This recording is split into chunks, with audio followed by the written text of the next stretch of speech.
Hi everyone, this is Ananya Sharma. नाम तो सुना ही होगा.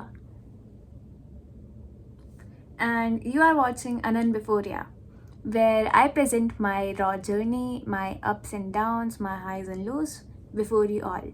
And today we are going to talk about how I got my first job in Tokyo. So recently, about 2 months ago or 3 months ago, I started posting online about my journey on Instagram. And I think this is the most asked question, like how did you get to Tokyo? And what is your job? What do you do? And how much do I earn? So in this video, we are going to find out all about that. So stay with me till the end. Let's get right into it. So the story begins in my college, IIIT Delhi. I was a computer science and design student. Yep, that hybrid branch that makes us code as well as design, and we're kind of really not into, like, we're not considered as computer science people or design people, somewhere in between. But it was ultimately a Bachelor of Technology degree, so I went with the computer science part more gladly. But yeah, anyway. So if you don't know, my college is like really competitive, and if you compare the workload with the competitive colleges like NACT or DTU, it's like at least 5 times more. But anyway, so everyone around me was like really smart and always wanted to be a topper and like worked really hard all the time. So when I came into second year, the internship panic started. Honestly, it was at the end of second year that I started to realize the panic, because I don't know, I did not prepare for the internship season that well and that early as I should have, and I actually started really late. So the internship season began in like July, and like everyone else, I was also applying to all the companies. And like a lot of people, I was also getting rejected by all those companies. And be it like coding tests, be it interviews, I was getting rejected right and left from every company that you can think of: Google, Microsoft, Adobe, like off campus, on campus. I actually did not even try off campus at that time because I was really not good at DSA. I did not prepare at all. So I went into that season with like almost zero preparation. And as the companies were coming in and rejecting me, it was then that I was learning the most. And thankfully, at the end of 2 months of this rigorous process and like really depressing time, I got one internship at IBM, which was great. And the internship was actually not for software development as such, it was a research internship that focused on NLP research. And at that time, I did not have any experience, like not much, with machine learning. I did not have any projects done related to that. I had like one project, no, but it was not related to machine learning at all or NLP at all. So it was kind of new and it just happened, and I just laid back for like the next complete 1 year because I got the internship and I did not do anything to upskill. Yes, that happened. Now, fast forward to the third year, which was, you guessed it right, the placement season. What's more depressing than internship season? Placement season. And it started in July, which was 15 July. Now, the problem is that in second year, you apply for internships, right? And you probably, like, if you get selected, you have to complete that internship in the next year, which is the third year. And usually those internships are for like 2 months, right? From 15th May to 15th July. That was usually the time period for most of the internships in my campus, but not mine. So the IBM internship that I was in, it was not 2 months, it was actually for 3 months.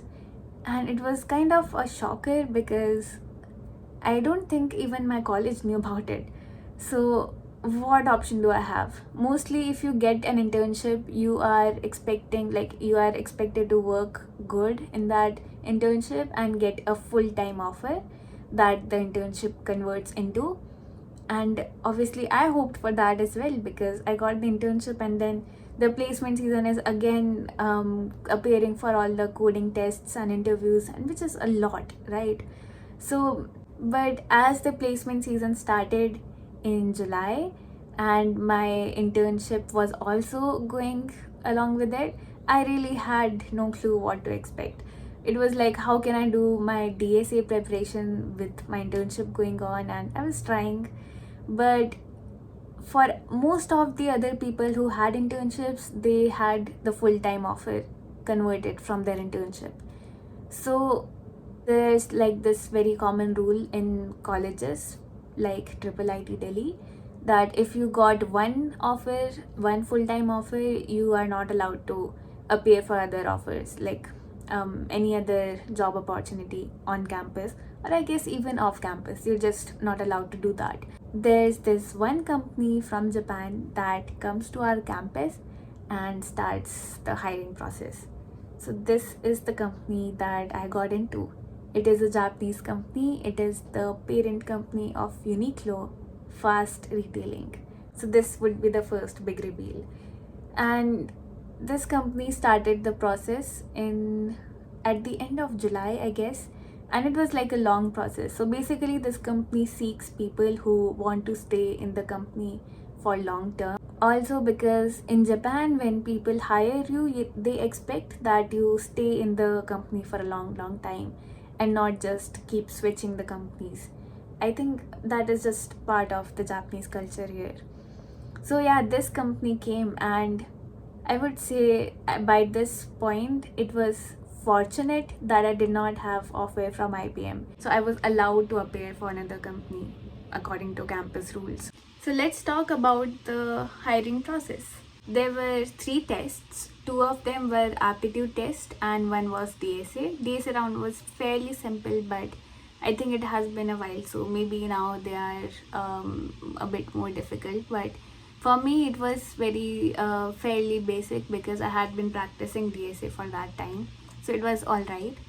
And after these tests, there were interview rounds, and all the interview rounds basically focused on your aptitude for business. The job requires you to have that interest for management in general, or interest for business in general, and not just tech specific. And I guess that is one of the major reasons that I actually wanted to be a part of this company, because I wanted to have more management related job than technical job.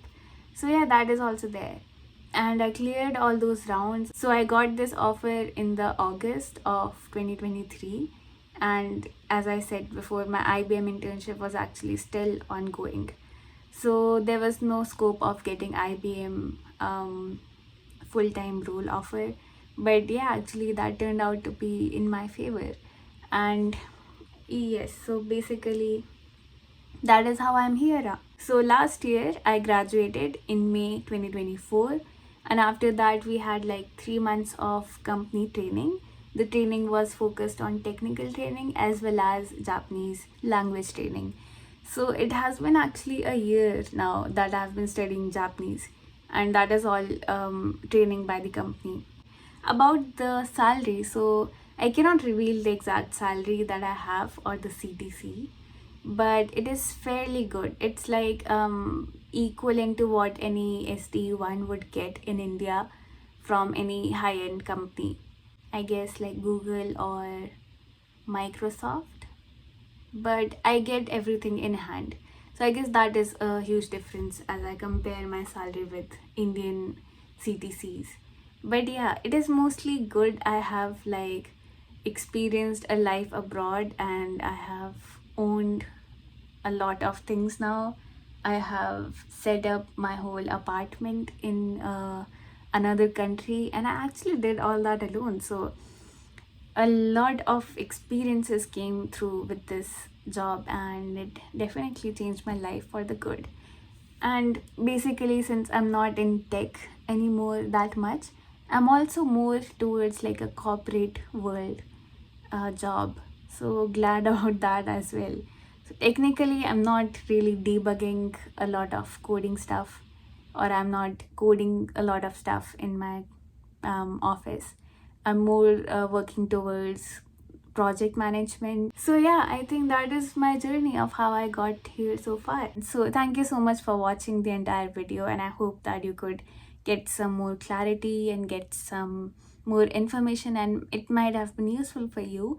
So hit that like button, subscribe, because there is definitely more to come about my life, about my life in Tokyo, more about Japan, the cultures that I have seen here, or the growth that I have been through, or all the other experiences that I have been a part of.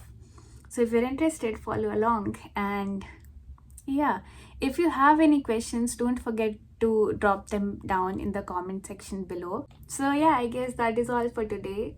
This was Anand before, yeah, and see you in the next one. Bye bye.